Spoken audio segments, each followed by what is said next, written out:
The United Nations Special Envoy to Syria, Geir Pedersen, arrived in the capital Damascus 1 week after rebel groups put an end to over 5 decades of rule under the Assad family. Pedersen is in the Syrian capital to meet officials from the new interim government. He called for a rapid end to Western sanctions so that the country could be rebuilt. But he also stressed the need for humanitarian assistance. We all know that Syria has been through an enormous also humanitarian crisis. So we need to make sure that Syria receives increased, immediate humanitarian assistance to the people in Syria and to all the refugees who want to return. This is extremely good. Now, students are returning to classrooms in Syria. Much of the country is still in ruins after years of civil war and international sanctions. But many in the country are facing the future with new optimism. The gates of this Damascus school are open once again as students in Syria make their return. Just a week after the fall of former President Bashar al-Assad, the country's new flag is raised over the school's grounds. Staff here are feeling confident about its reopening. Everything is good. We're fully equipped. We worked 2 or 3 days in order to get everything ready for the students to return safely. It's a sentiment shared by students who are grateful to be back in class. I'm optimistic and very happy. I used to walk in the streets scared that I would get drafted by the army. I used to be afraid when I reached a checkpoint. On the outskirts of Syria's capital, things are less certain. But Palestinian refugees hope they can soon return to the camp they once called home. To me, the camp is my soul. You really feel that Palestine is here, even though you are far from it. There are so many things here that remind us of Palestine. We really hope and pray to God that the camp will be rebuilt soon and become better than before.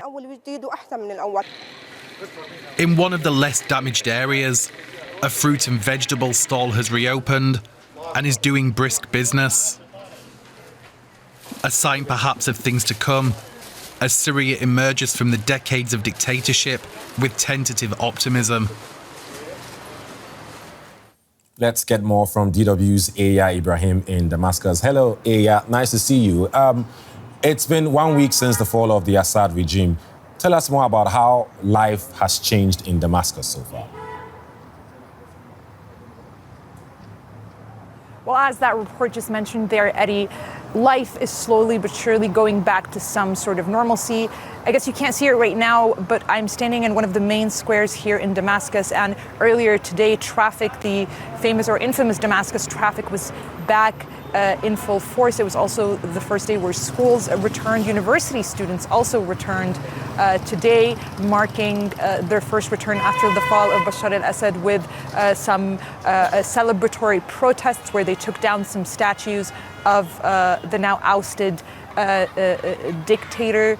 We're seeing some positive economic signs as well. Inflation has fallen, but also the subsidies on fuel have been lifted, and so there has been also a spike in the price of transportation and so on. But certainly what is sort of not normal and what many people here are not used to is the sense of freedom that you feel here on the streets. It's almost unbelievable to some. I mean, I've been covering the events, around the so-called Arab Spring for about a decade now, and to see how the story has evolved from 2011 through the brutal civil war, and then where we stand now with Bashar al-Assad no longer in power in Syria, and journalists like myself being able to work freely here and talk to people here freely and ask them their political opinions on the street, in the open. It's just an unbelievable moment that we're going through right now. Right. It sounds quite refreshing. How does the interim government and the Islamist group HTS plan to run Syria?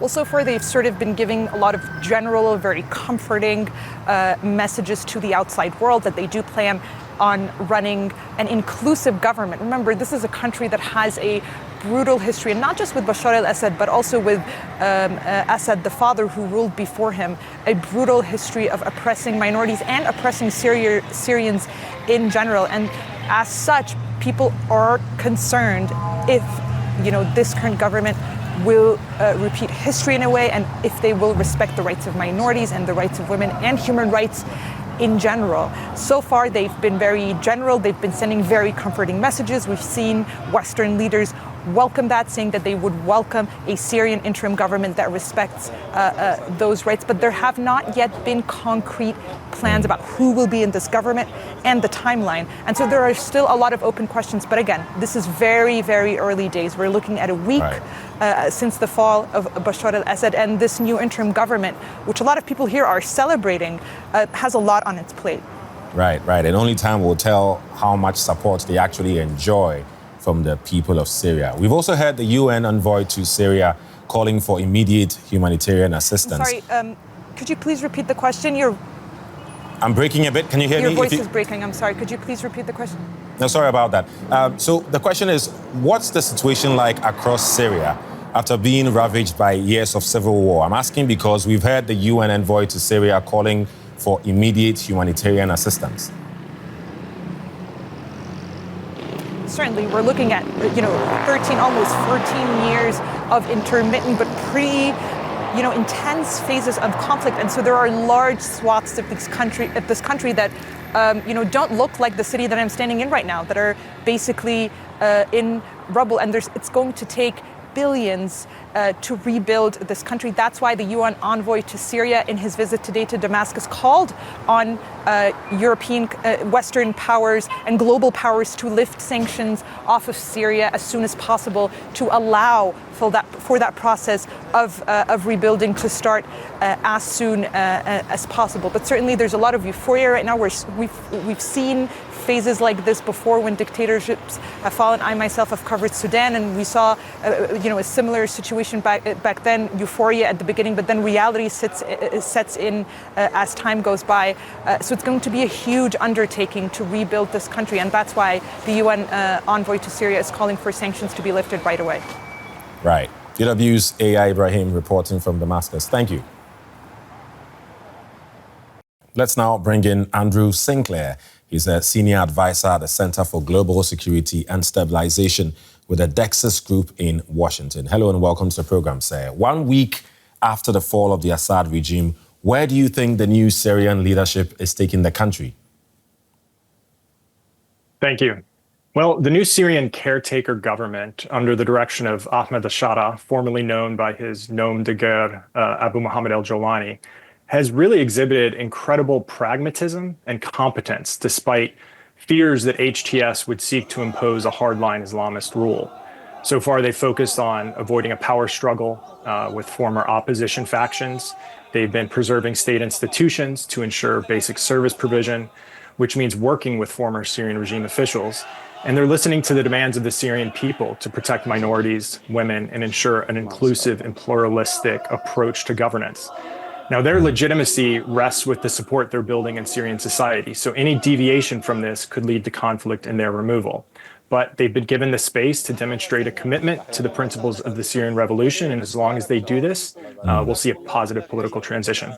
Right. Talking about being given the space to operate, well, the leader of HTS, Ahmad al-Shara, said on Saturday that Israel was using false pretexts to justify its attacks, but that he's not interested in engaging in a new conflict. What's your assessment of the situation and the possibility of it escalating? Well, it's very worrying. I mean, Israel's actions over the last week present one of the biggest tests for this new Syrian government and the international community. And it's one that is alarming not just Syrians, but the region, the US, and the United Nations. And as Syrians have refocused on their internal consolidation and unity, Israel's carried out hundreds of airstrikes to eliminate Syrian military material and weapons that could fall into the wrong hands and be used against them.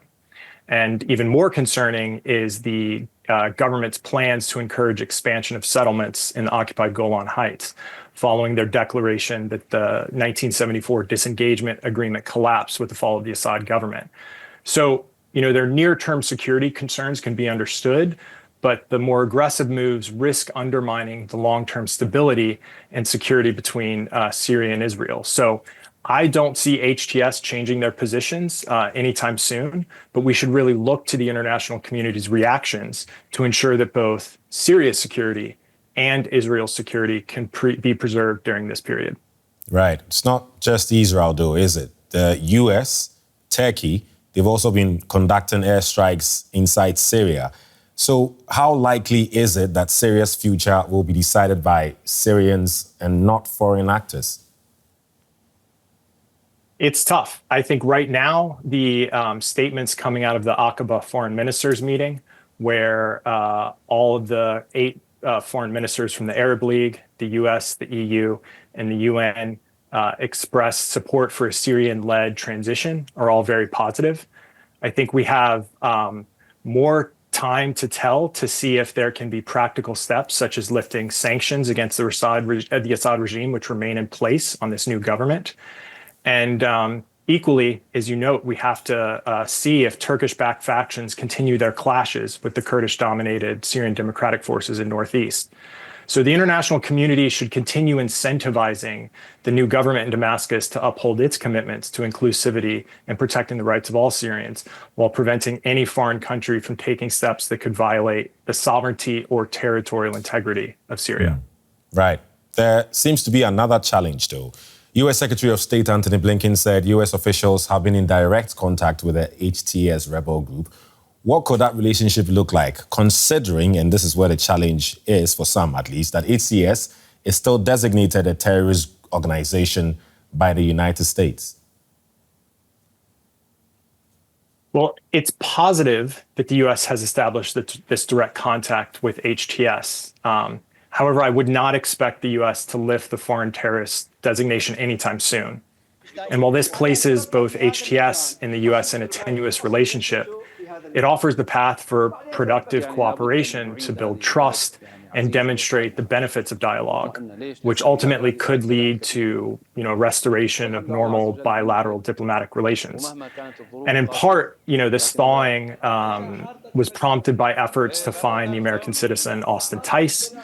But the terms of this contact were also articulated in the statements from the foreign ministers meeting in Aqaba.